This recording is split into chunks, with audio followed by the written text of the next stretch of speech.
zweiten Folge erzähle ich von Übungen und Trainings auf hoher See.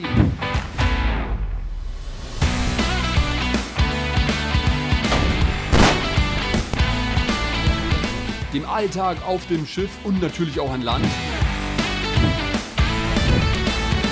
Und dieses T-Shirt ist das Original-T-Shirt aus der legendären Florida Bar in Mombasa. In der ersten Folge habe ich ja schon ein bisschen Einblick gegeben allgemein, wie sah denn grundsätzlich überhaupt die Rahmenbedingungen der Dienst aus. Aber ich habe gesagt, ich werde hier noch genauer drauf eingehen, wie sah die Verpflegung an Bord aus, wie sah der Alltag der Dienst an Bord aus, wie sah es in unserer Freizeit aus. Und da werde ich jetzt eben noch mehr darüber erzählen. Und dieses T-Shirt, wie ich gesagt habe, das habe ich bis heute natürlich und werde das für immer bewahren, denn das ist aus der Florida Bar, die dem einen oder anderen bestimmt bestens bekannt sein dürfte. Ein Club in Mombasa, bei dem wir bzw. grundsätzlich auch sämtliche andere Seeleute und Teams sehr oft feiern waren. Ja, das war einfach so eine bekannte Anlaufadresse und da gilt mein besonderer Dank besonders an meinen ersten Teamleader, der hat uns diese T-Shirts vom Türsteher, das war ein richtiger Bär, wenn der dir eine Schelle gegeben hätte, dann wärst du hier 3 Meter weiter geflogen, besorgt. Zu meinem ersten Teamleader, da komme ich dann aber später nochmal, weil dem bin ich bis heute sehr, sehr dankbar. Aber wie gesagt, die warmen Worte dann noch später. Wie in der ersten Folge bereits erwähnt, war ich in der Regel auf Dauerläufern, das heißt Schiffe, die immer im Kreis fahren sozusagen. Zum Beispiel meine erste Tour gestartet in Mombasa, dann nach Sansibar und dann ging es weiter. Zum Beispiel Seychellen oder nach Indien, Pakistan, Dubai und dann wieder zurück. Das war eine mögliche Route. Das bedeutet, dass es die Regel war, dass du mehrere Tage am Stück auf dem Schiff warst, auf See warst. Ja, also mehrere Tage auf See und hier ist natürlich die Frage, wie sieht denn so ein Tag bzw. so eine ganze Woche manchmal auf See denn aus? Was macht man da den ganzen Tag? Ja, und hier muss man als allererstes sagen, dass wir grundsätzlich im 4-Mann-Team unterwegs waren und auch möglich war im 3-Mann-Team. Das bedeutet natürlich, dass wir ja rund um die Uhr eine Wache stellen mussten. Die Wache, die fand immer auf der Brücke oben statt, also da, wo entweder der Kapitän oder andere Offiziere, die gerade eben das Schiff gesteuert haben, beziehungsweise in der Regel ist das Schiff natürlich alleine gefahren und hat auch alleine den Kurs gehalten, also quasi Autopilot, aber es muss ja immer einer da sein. Das heißt, da war in der Regel ein Mann oben auf der Brücke und wir dann auch noch zusätzlich. Und bei einem 4-Mann-Team bedeutet das natürlich also 24 Stunden beziehungsweise jetzt 12 Stunden geteilt durch 4 ist gleich 3. Ne? Dass du halt dann 3 Stunden immer Schicht hattest und dann war der nächste dran, 3 Stunden, 3 Stunden und dann eben die Nacht natürlich auch nochmal. Also 24 Stunden geteilt durch 4 ergibt sich dann halt 6, also 6 Stunden pro Tag hattest du immer Dienst.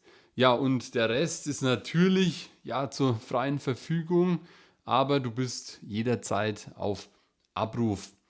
Ja, wie sah so ein Dienst auf der Brücke denn aus? Sowohl die 3 Stunden, beziehungsweise wenn es ein 3-Mann-Team war, dann natürlich 4 Stunden am Stück. Ja, hast du oben auf der Brücke verbracht. Du hast die Brücke, also oben deine kleine Wohnung sozusagen, wo hier das Steuerrad drin war, was man sich aber auch nicht mehr so vorstellen darf. Das Steuerrad zum Justieren, zum Lenken des Schiffs war einfach nur so ein kleiner, so groß ungefähr, ein Rad, wo du dann eben den Kurs einstellen konntest. Und nicht mehr so ein Holzrad wie früher auf den alten Schiffen. Ja, und da warst du eben oben, hast Kaffee gemacht natürlich, hast ein bisschen mit den Offizieren gequatscht und vor allem natürlich Ausschau gehalten. Du hast einmal sämtliche optischen Geräte genutzt, also Hilfsmittel wie das Fernglas natürlich, aber du hattest als Hilfsmittel auch das schiffseigene Radar, das dann ermöglicht hat, eben andere Schiffe, andere Boote aufzuklären. Das konnte man auch dann einstellen, da gab es ein paar Einstellfunktionen, die man dann auch mit der Zeit so mitbekommen hat von der Crew, dazugelernt hat, um eben auch kleinere Schiffe sichtbar zu machen. Holzboote, was dann in der Regel von den Piraten genutzt wurde, das war eher schwieriger dann zu erkennen, eine schwierige Aufgabe. Ja, deswegen eben diese Kombination aus Hilfsmittel Radar und dann aber auch eben ja selbst die Augen benutzen. So, und das war eben der Regeldienst, dass du deine 3 bzw. 4 Stunden da abgerissen hast, oben auf der Brücke, und dann hattest du natürlich, wenn die anderen die Schicht hatten, quasi Freizeit. Ja, und was macht man so? Natürlich in der Regel nachts dann selber pennen, und tagsüber hast du natürlich im Indischen Ozean in der Regel bestes Wetter. Das heißt, du kannst dir wirklich irgendwo auf dem Schiff, die sind ja auch natürlich riesig, und bei einer Besatzung von 20, 25 Mann findest du auch ein Fleckchen, wo du alleine und ungestört bist, dann einfach auf dem Schiff dich gehen lassen und die Geräusche vom Meer genießen, vor allem ganz vorne beim Schiff, also wirklich ganz, ganz vorne. Da hast du auch den Motor und so weiter dann nicht mehr gehört, und dann hast du einfach nur das Rauschen vom Meer gehört, und ja, das war einfach wunderbar, ein Ort zum Entspannen, ein Ort zum Sonnen, ein Ort, ein Buch zu lesen, beziehungsweise auch ein Ort, um dann Sport zu machen. Ja, Sport, wie sah es denn da aus? Es gab in der Regel nicht viele Möglichkeiten im Sinne von, dass es ja hier jetzt großartigen Fitnessstudio gab. Ich erinnere mich, es gab das ein oder andere Schiff, das besser ausgestattet war. Da gab es dann auch mal eine Drückbank, es gab mal eine Tischtennisplatte, aber das war nicht die Regel.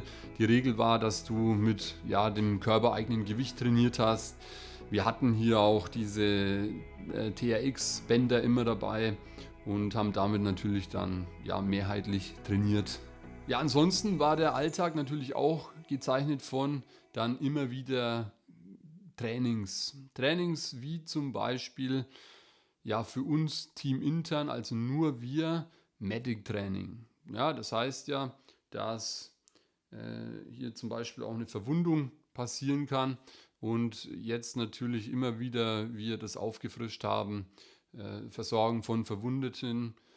Vor allem dann natürlich ist das eine kompliziertere Lage, als wenn du an Land bist. An Land, da führst du die Erstversorgung durch, und ja, will ich mal behaupten, dass es fast egal ist, in welchem Land du bist, aber früher oder später wirst du dann in ein Krankenhaus kommen. Das sieht natürlich auf dem Meer ganz anders aus, wenn du da mitten im Indischen Ozean bist. Und es ist tatsächlich so, dass sowohl in die eine Richtung als auch in die andere Richtung einfach, was weiß ich, 4 Tage zu fahren ist, dann weißt du, dass du 4 Tage auf jeden Fall keine Versorgung hast, außer das, was wir an Bord haben. Das Personal, das an Bord ist, das medizinisch geschult ist, aber größere Sachen wie Operationen entfallen hier einfach ersatzlos. Da könntest du vielleicht noch Glück haben, dass in der Nähe irgendwo ein Militärschiff ist, das besser ausgestattet ist, dass du dann um Hilfe anfunken kannst. Aber wenn das auch nicht der Fall ist, ja, dann ist das natürlich eine schwierigere Lage, als, wie ich gesagt habe, wenn du an Land wärst. Ja, nicht nur Medic Drills, also Versorgen von zum Beispiel Schussverletzungen, ja, oder anderen Verletzungen steht auf der Tagesordnung, sondern was wir auch gemacht haben, natürlich irgendwelche Drills, wie geht man vor im Schiff, beziehungsweise, ja, wie verhalten wir uns denn im Falle eines Angriffes? Ja, hier auch natürlich immer, wie es so oft passiert, auch an Land zum Beispiel in Stellungen, der Beschuss kommt von dieser Seite. Ja, was ist aber mit der anderen Wing zum Beispiel? Ne? Also nicht alle bitte auf die eine Seite rennen, sondern dann den rundum schauen. Ne? Also Sicherung nach hinten an Land zum Beispiel oder die Flanken sichern. Ja, einfach Taktiken, wie verhalte ich mich denn auf dem Schiff, beziehungsweise auch das Vorgehen in der Superstructure. Die Superstructure ist quasi das Wohngebäude, beziehungsweise natürlich auch dann auf dem kompletten Schiff. Einfach solche Übungen angesetzt, um da auch natürlich fit zu bleiben, wozu natürlich auch der scharfe Schuss gehörte, also das Schießtraining sowohl mit den Langwaffen als auch mit den Kurzwaffen. Ja, und zu diesen Drills, die wir teamintern gemacht haben, kamen natürlich auch noch die Drills, die zusammen mit der Crew stattfanden. Das heißt, entweder Evakuierungsdrills, heißt, sollte das Schiff brennen bzw. untergehen, und dann natürlich auch die Drills im Brandfall. Das heißt, sollte das Schiff brennen, Brandbekämpfung, wo ich allerdings sagen muss, dass wir hier in der Regel außen vor gelassen wurden. Das wurde dann tatsächlich komplett der Crew überlassen. Hier wurden wir nie einbezogen. Hätten wir mitmachen können, denn ja, es war am Anfang nicht gefordert, aber ich weiß dann ich meine Ende 2013 war es gefordert, dass du diesen Basic Safety Kurs hattest. Das heißt, es gibt hier einen Kurs, den quasi jeder Seemann belegen muss. Den habe ich hier in Deutschland absolviert. Der hat, ich glaube, 3 oder 4 Wochen gedauert. Ich meine 3. Und zwar hier natürlich im Norden an der See irgendwo, also am Meer. Und da hast du wirklich die maritime Grundausbildung bekommen. Das hat nichts mit unserem Job zu tun gehabt. Wie gesagt, das ist die Ausbildung, die jeder Seemann haben muss. Natürlich ging es bei diesem Basic Safety Kurs auch noch um sämtliche andere Sachen. Auch mal hier dieses Boot, also diese Rettungsboote, die wie so eine Zigarre aussehen, komplett zu sind und dann ja, ausgelöst werden und dann ein paar Meter ins Wasser runterfliegen. Ja, das durfte ich dort auch erleben. Ja, Basic Safety, wenn ich schon bei Vorbereitungskursen bin, Medic-Ausbildung, ja, hat mir sehr viel gebracht, hat mich sehr viel weitergeholfen, was ich da gelernt habe von anderen ja, Kollegen aus unserem Team, die natürlich andere Ausbildungen hatten und so weiter. Ich selbst habe mich dann auch weitergebildet, habe den zivilen Rettungssanitäter noch gemacht. Ja, habe ich mir gedacht, wenn ich im Ausland rumhüpfe, macht das natürlich absolut Sinn, wenn man ein bisschen mehr noch lernt. Ja, wie sah das Essen auf dem Schiff aus, Leute? Ich kann euch sagen, manchmal so, manchmal so. Ich hatte nach meiner ersten oder zweiten Tour keinen Bock mehr auf Reis. Habe gesagt, ich werde nie mehr in meinem Leben Reis essen. Das hat sich jetzt ein bisschen rumgedreht. Ich liebe Reis, aber ja, es gab Schiffe, da gab es tatsächlich quasi nur Reis. Ausschließlich, natürlich mit Fleisch dazu, ein Süppchen, aber es war einfach Reis, Reis und nochmal Reis. Ja, und wenn du das natürlich jeden Tag hast, dann hast du da irgendwann keinen Bock mehr drauf. Ich hatte aber auch andere Schiffe, vor allem, das war mein letztes Schiff, wo ich war, da war es ganz anders. Also da gab es hier sämtliches Essen, wie wir es gewohnt sind. Da gab es auch mal hier Burger, da gab es auch Pommes und was weiß ich, Hähnchen, Schenkel geröstet und so weiter. Ja, und vor allem, und jetzt kommt's, da war immer einmal in der Woche, ich weiß nicht welcher Tag das war, der Seemannssonntag sicherlich, war ein Tablett mit Donuts da gestanden. Ja, und natürlich, boah, das war natürlich was Besonderes, wenn du den ganzen Tag hier tagelang auf dem Meer natürlich unterwegs bist und ja, da kannst du nicht mal schnell wie hier hoppala hopp zum Supermarkt fahren, da kannst du nicht schnell mal zum Fastfood fahren und dir irgendwas holen und eine Pizza bestellen. Das ist ganz klar, selbst wenn es eine breite Auswahl an Essen gab auf manchen Schiffen, war es trotzdem natürlich mehr oder weniger rationiert. Ich weiß, wir hatten mal einen Kapitän, der hat dann den Koch angewiesen und hat gesagt, hier, gib den Jungs von der Sicherheit mal mehr zu essen, weil die brauchen natürlich mehr, weil sie hier ziemlich groß und kräftig sind und auch immer trainieren. Das war ein ziemlich cooler Kapitän. Ich glaube, der hat uns ziemlich arg gemocht, ja. Ja, aber wie gesagt, ging auch ganz anders. Ich weiß zum Beispiel noch auf einem Schiff, wo es wirklich rationiert und ja, quasi nur Reis mit irgendwas gab. Da weiß ich noch, hier hatte ich mal so Hunger, dass ich dann nachts mich quasi in die Küche geschlichen habe. Und war auch hier zum Bedienen da. Ne? Also gab es auch einen Kühlschrank. Ja, da war aber nur Toastbrot und Schokosoße drin. Und ich weiß noch, wie ich mir dann hier so einen Stapel Toastbrot gemacht habe. Einfach ungetoastet und dann Brot, dann Schokosoße drauf, Brot, Schokosoße und dann mir so richtig einfach gegönnt habe. Ja, weil es einfach so vom Essen her zu wenig war. Das mit dem Supermarkt stimmt nicht ganz. Also es gab auf dem Schiff einen Supermarkt. Ich meine, das hat man, kam mir der Begriff erst jetzt wieder im Laufe ja, jetzt meiner Aufnahme hier, jetzt gerade quasi. Das Slop Chest hieß das. Das war quasi ein kleiner Shop im Schiff. Der hatte nicht dauernd offen. Also du konntest ausfüllen, was du möchtest. Da gab es ja dann irgendwelche Chips, irgendwelche ja, Knabbereien, Wasser natürlich. Ja, und so weiter, das gab's da und konntest du dann eben bestellen. Ich glaube, einmal in der Woche wurde dir das dann vor deine Kabine gestellt. Ja, aber da reden wir jetzt nicht von wirklich Verpflegung, sondern wie gesagt, ein bisschen Knabbereien, ein bisschen Cola, ein bisschen Tüdelitüt. Ne? Mehr war da aber nicht drin. Anders sah es natürlich aus und jetzt kommen wir zu dem Punkt, wie sah es denn aus, wenn wir im Hafen waren und von Bord gehen konnten? Ja, da war natürlich immer feuerfrei. Wie ich schon in der ersten Folge gesagt habe, Geldbeutel auf, Geldbeutel freimachen und ab geht der Peter. Das heißt, hier waren wir natürlich in sämtlichen Restaurants unterwegs, hier Burger, Steak und was weiß ich was. Ja, überall, wo wir waren in Afrika. Ja, und haben es uns da natürlich absolut gut gehen lassen. Ja, und das war auch so im Hafen. Also Freizeit. Auf jeden Fall war da immer wirklich hier, Schiff liegt an, Kapitän sagt dir, wie lange bleiben wir voraussichtlich im Hafen. Ja gut, wir sind ja immer jeden Tag zurückgekommen zum Schiff, aber dann wirklich hier Urlaub. Sag ich dir, durchbezahlter Urlaub, Safari in Afrika, Schnorcheln, Sansibar, die Safari war in Mombasa. Wirklich hier hat uns jemand abgeholt, war organisiert. Ganz normal wie für Touristen halt und sind da rumgefahren mit Mittagessen, Elefanten gesehen, sämtliche anderen Tiere. Dann, wie gesagt, Sansibar, ein Boot hier bezahlt, dass wir auf die Insel, auf so eine andere Insel rüberkommen. Dort hier diese Riesenschildkröten gesehen. Ja, und das gleiche natürlich auch dann ja, die Clubs und so weiter. Ne? Weiß ich auch noch in Sansibar einmal mit dem Taxi nachts hier über die Insel geballert, dann irgendwelche Clubs besucht hier, wo die Touris Vollgas am Feiern waren und natürlich die Städte angeschaut.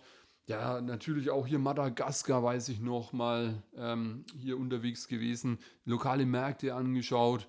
Ja, einfach alles, Leute, einfach alles. Das hier, was man übrigens jetzt sieht, ist der sogenannte Zaunbau. Wir haben ihn alle geliebt. Das heißt, der Estrad, der Stacheldraht, mit dem das Schiff ja rundum eingekleidet war, um eben ja den Piraten das Aufsteigen auf das Schiff während der Fahrt zu erschweren. Der musste regelmäßig ja gewechselt werden, denn zum einen hat er ziemlich schnell gerostet. Das Salzwasser natürlich gar nicht gut für das Material. Zum anderen, vor allem während der Monsunzeit, ja, wenn die Wellen so richtig gegen das Schiff geklatscht sind, da wurde der Estrad regelmäßig einfach richtig platt gedrückt. Das heißt, wir mussten diesen Zaun immer wieder erneuern. Ja, und diese Erneuerung sieht man hier bei Khor Fakkan war das. Das ist ja die Ecke Dubai. Da hat es dann mal über 40 Grad. Da haben wir schön hier einfach mal gearbeitet. Man sieht es am T-Shirt.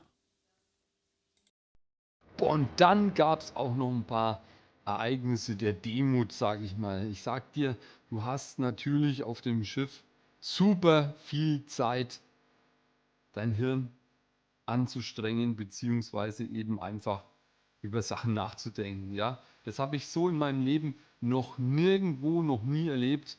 Ja, aber wie denn auch? Wenn du jetzt hier im normalen Alltag bist, dann, ja, dann hast du immer irgendwas zu tun. Das ist völlig egal.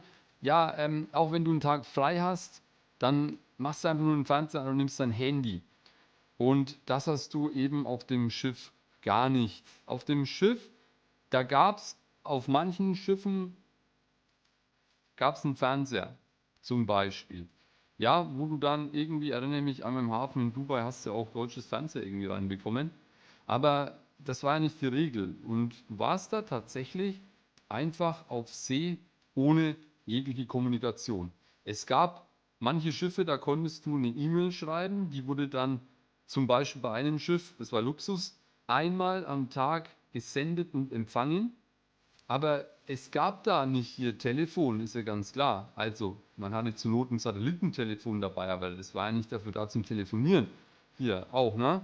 Also, du hast hier keine Kommunikationsmittel. Weder E-Mail und wenn dann einmal am Tag aktualisiert hier, Senden, Empfang, so das höchste aller Gefühle. Ja, du hast hier kein Telefon, wo du jetzt irgendwie mal schnell eine WhatsApp-Nachricht schreiben kannst. Du hast hier kein Internet, wo du bei irgendwelchen sozialen Medien dauerhaft dich hier berieseln lässt. Du hast einfach gar nichts. Du hast einfach das Meer und hast dich. Und das war eigentlich oder ist, muss ich sagen, ein Riesenprivileg. Wenn ich zurückdenke, eine wunderbare Zeit, vor allem nachts. Wenn es nachts draußen mitten auf dem Ozean so ruhig ist, du einfach nur das Meer hörst. Dann natürlich den Schiffsmotor, ja, aber den kannst du dann irgendwann mal ausblenden. Und dann stehst du da einfach auf der Wing und beobachtest nach draußen aufs Meer. Ja, und hast hier einfach diese Ruhe. Niemand nervt dich. Du weißt, dass du jetzt keine Nachrichten bekommst.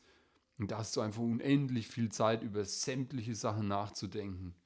Ja, und das war einfach so ein krasser Moment, gepaart dann noch mit einigen Ereignissen. Zum Beispiel erinnere ich mich im Oman zum Beispiel, also Ereignisse, die mich komplett beeindruckt haben, warum auch immer. Im Oman zum Beispiel da oder vor dem Oman, da das Schiff ist gefahren und dann gibt es solche, ich glaube, das sind Algen. Du hast auf jeden Fall links und rechts wie so eine ja, grüne Spur gesehen, Leuchtspur fluoreszierend. Und ich meine, das sind, ja, muss man nochmal nachschauen, genau, das sind irgendwelche Algen, die bei Berührung dann das Leuchten anfangen, also fluoreszierende ja, Lebewesen sozusagen. Und es sah so magisch aus. Du fährst da mit dem Riesenschiff durchs Meer, alles ist dunkel und wirklich leuchtend grün.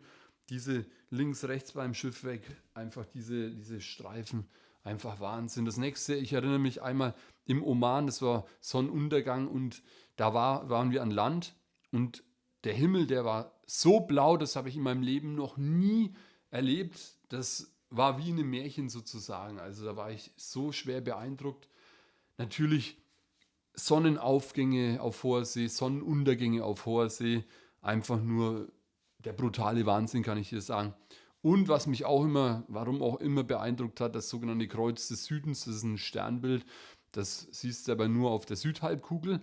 Und wann immer ich da war, fand ich das so Wahnsinn, in den Himmel zu schauen und das zu sehen. Ich weiß nicht, warum mich das so angezogen hat. Da habe ich gesagt, irgendwann, das ist was ich in meinem Leben noch mal sehen möchte. Wie gesagt, das siehst du ja nur auf der Südhalbkugel. Insgesamt war ich summa summarum circa ein Jahr auf den Schiffen unterwegs, also verteilt auf mehrere Jahre, aber reine Einsatzzeit, ein Jahr auf Schiffen verbracht. Es war eine wunderbare Zeit. Mein Teamleader, von dem ich am Anfang erzählt habe, mein erster Teamleader, der hat mich irgendwann mal gefragt, so in dem Gespräch, ja, und Irak würdest du auch gehen, wenn sich die Chance ergibt? Und ich habe gesagt, ja, das ist auch eins meiner Ziele, da möchte ich auch noch hin. Und ich glaube, da erzähle ich auch nochmal davon. Denn nach meiner Zeit auf den Schiffen hat es ein bisschen gedauert, aber dann ging es für mich ab in den Irak. Und jetzt zum Ende möchte ich auch besonders meinem allerersten Teamleader danken. Ich bin ihm bis heute sehr, sehr dankbar und bin ihm sehr dankbar für alles, was er getan hat, für sein Verständnis, das er damals hatte, für alles, was er mir weitergegeben hat und einfach für alles. Ja, vielen Dank. Du weißt ganz genau, wer du bist. Ja, Dankeschön. Danke auch fürs Zusehen. Natürlich werde ich weiter erzählen, was ich noch so alles erlebt habe.